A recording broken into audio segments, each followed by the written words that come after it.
it's Miss Barnes. I'm your mystery reader for this week. And this week, we're going to read the story of the Nutcracker. Normally in music class, we read this version with the buttons you can push and hear the music, but there are many different versions of this story. So I thought I would bring you this story all about Clara, the girl who goes on a magical adventure with her Nutcracker. Except in this version, her name is Marie. So I wonder if you can spot the differences between the one that we read in class and this one. The Nutcracker, illustrated by Valeria da Campo, based on the New York City Ballet production of George Balanchine's The Nutcracker.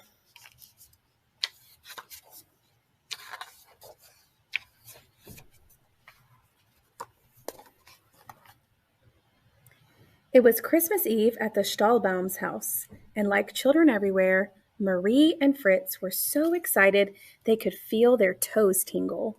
Their parents were decorating the Christmas tree before the big holiday party, and Marie and Fritz were not allowed into the great room until it was done.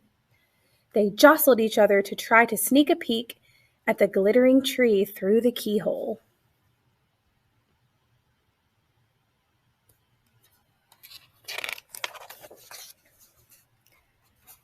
The children danced and played, and everyone was merry until the lights flickered and the room grew dark.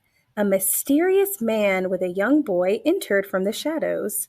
The man was dressed all in black with a huge fluttering cape.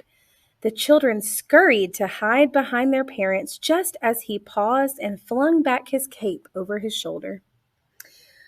There was nothing to fear. It was Herr Drosselmeyer, Maria's beloved godfather. Marie flew into his arms for a hug and shyly met his young nephew. There's Herr Drosselmeyer and his nephew. And there's Marie and all the guests at the party.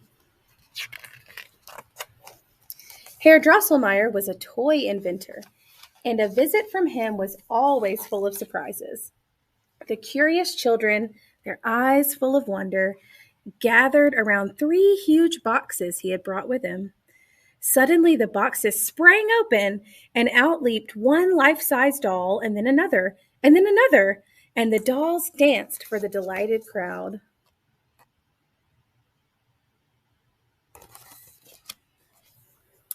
As the celebration continued, Herr Drosselmeyer beckoned to Marie. He had a special gift for her, a nutcracker. The nutcracker was dressed as a handsome soldier with a white beard.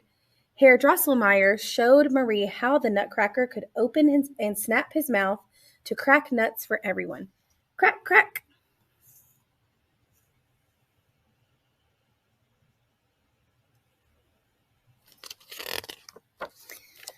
Marie was enjoying cracking nuts and passing them out to the other children, when suddenly jealous Fritz swooped in and snatched the nutcracker from her. He swung it around the room and smashed it down onto the floor with a loud bang. Marie burst into tears. Her beloved nutcracker was broken.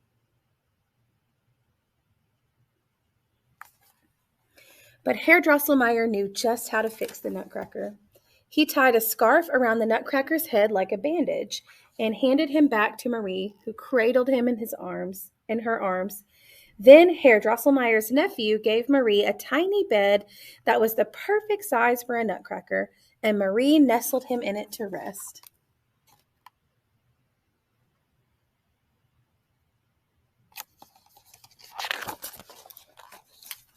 The party was coming to a close, and everyone joined in for one last dance. When the music ended, the guests bundled up and made their way out into the frosty air. Marie waved goodbye to her godfather and his handsome nephew. It had been a long evening, and it was time for bed.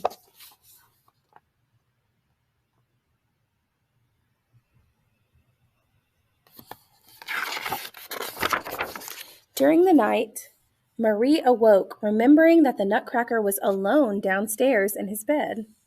She ran down to scoop him up.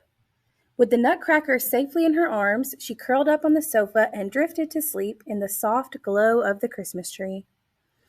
She hadn't been asleep for long when Herr Drosselmeyer slipped back into the house to mend the Nutcracker. He gently slid him out of Marie's arms, and under the light of the Christmas tree, he disappeared into the darkness. But then strange things began to happen. At the stroke of midnight, Marie was pulled from her sleep by the clock chimes. She rubbed her eyes in surprise. Great big mice appeared from the shadows and began to scurry across the room.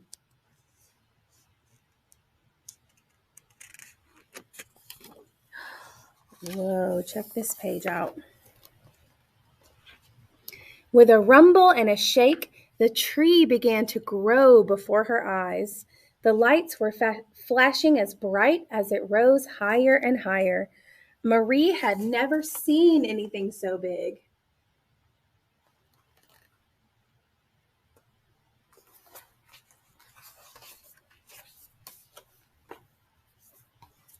Let's see. Then Fritz's toy soldiers sprang to life. They marched in to battle the mice. They were led by the fierce and terrible Mouse King, who wore a shiny crown on his head. Then the Nutcracker himself came to life, growing until he was the size of Marie. His bed, now huge, spun around and around. The Nutcracker leaped out of the bed to battle against the Mouse King. The Mouse King towered over the Nutcracker, taunting him, when a quick-thinking Marie threw her slipper and it landed on the king's head. He turned to look away, and the Nutcracker toppled him over. The Nutcracker triumphantly claimed the Mouse King's crown in victory.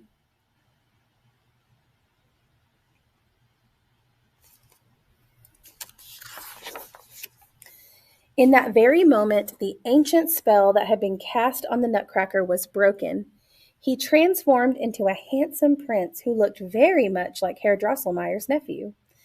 The prince gallantly placed a crown on top of Marie's head and led her by the hand into the starry night, beyond her house and deep into the forest, towards the Christmas star. Snow began to fall, and the glistening flakes began to dance.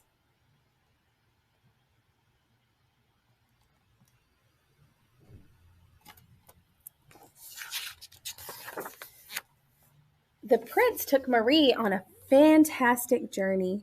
They boarded a cozy boat and sailed into the night, soon landing in an enchanted kingdom called the Land of Sweets. The Land of Sweets was a magical place filled with candy and icing and delicious, magnificent colors as far as the eye could see. News of their arrival traveled fast, and Marie and the prince were greeted by the Sugar Plum Fairy, who reigned over the land. She welcomed them with a curtsy and a wave of her sparkly wand, and all sorts of delights from her kingdom appeared before them.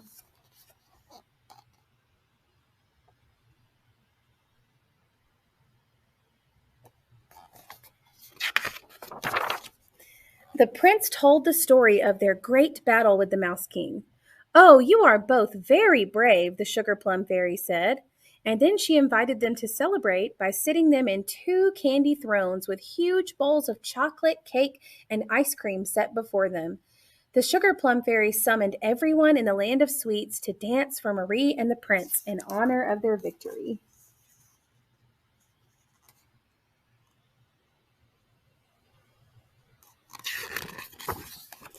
The jumping candy canes emerged, leaping high into the air and dancing through hoops.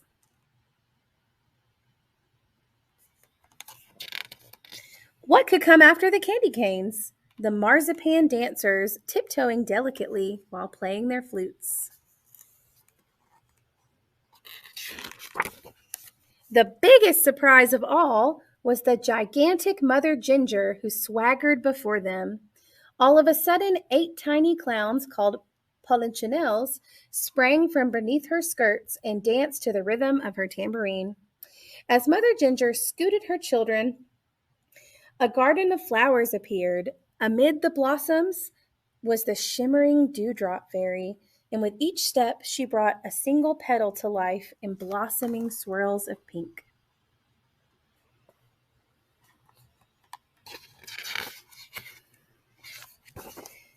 Finally, the Sugar Plum Fairy returned with her noble cavalier. They floated gracefully about, and she spun faster and faster before leaping into his arms. It was all so marvelous.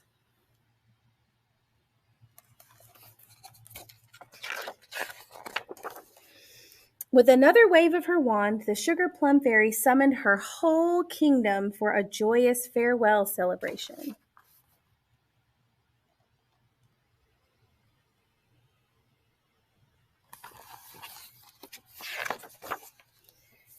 As much as they wanted to stay, it was time for Marie and the prince to leave the land of sweets and return to their families. As the lovely soft snow continued to fall, they climbed into the beautiful sleigh pulled by magical reindeer. Marie and the prince turned to wave goodbye to their new friends as they rose higher and higher into the sky, away from their sweet celebration and into the starry night.